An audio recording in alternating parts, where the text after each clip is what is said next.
Hi guys, my name is Dr. Lee Sung. Welcome to my YouTube channel. What if I told you your testosterone isn't just falling because of age, but is actually being shaped quietly every single day by things you might not even be thinking about? Your sleep, your stress, your food, your workouts, even your daily habits, all of it is sending signals to your body about how much testosterone to produce or not produce. And the truth is, most men never realize this until something starts to feel off. Low energy, slower recovery, reduced strength, changes in mood, less drive, and suddenly it feels like something is wrong. But you can't always point to what changed. So let's break it down, clearly, slowly, and without the noise. Because testosterone is not just about age. Yes, levels naturally tend to decline as men get older. And for many men over 40, testosterone may already be lower than optimal. Sometimes subtly, but testosterone is not just a number in the background. It is deeply connected to how your entire body functions, your metabolism, your muscle maintenance, your energy levels, your mental clarity, even long-term health. And when levels are low for prolonged periods, research has linked it with increased risks of metabolic issues, cardiovascular concerns, and overall decline in vitality. But here is the part most people miss.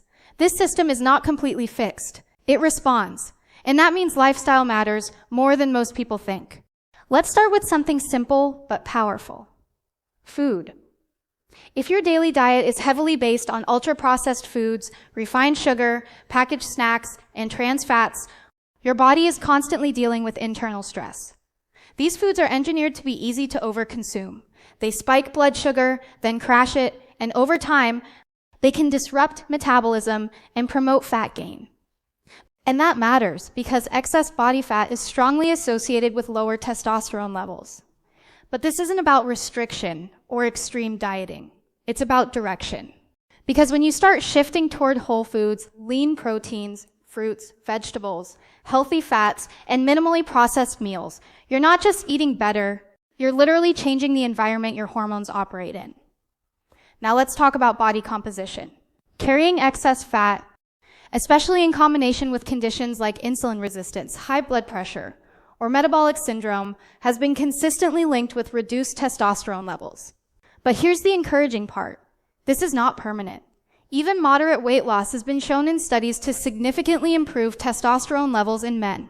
That means your body is responsive, not fixed. Small changes can create meaningful shifts over time. Now, sleep.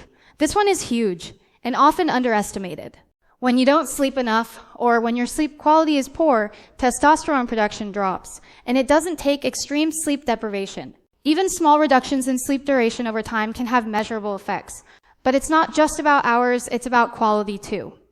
Fragmented sleep, inconsistent routines, late night screens, and poor sleep depth all interfere with the body's natural hormonal rhythm. And then there's sleep apnea, a condition where breathing repeatedly stops during sleep. It's more common than people think, especially in men, and it can significantly suppress testosterone levels if untreated. The good news is, when sleep improves, hormone levels often improve too, which tells you something important. Sleep is not passive. It is one of the most powerful hormonal regulators your body has. Now let's move into exercise, because this is where things get interesting. Not all training affects testosterone the same way. Long-duration endurance training without balance, especially when recovery is poor, can sometimes elevate stress hormones like cortisol, which may suppress testosterone over time. But resistance training tells a different story. Exercises that involve large muscle groups, like squats, deadlifts, and presses, create a stronger hormonal response.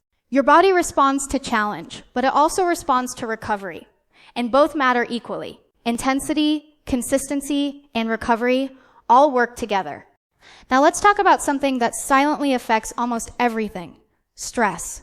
Chronic stress keeps your body in a constant state of alert, and when that happens, cortisol stays elevated, and that can interfere with testosterone production.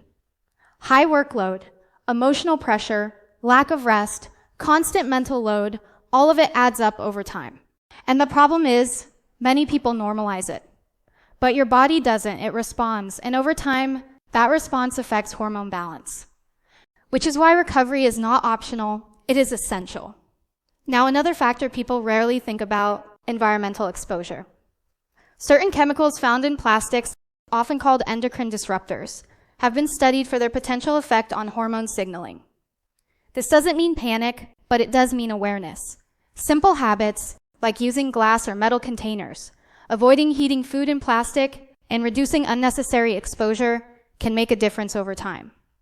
Finally, dietary fats. This is often misunderstood, but healthy fats are essential for hormone production.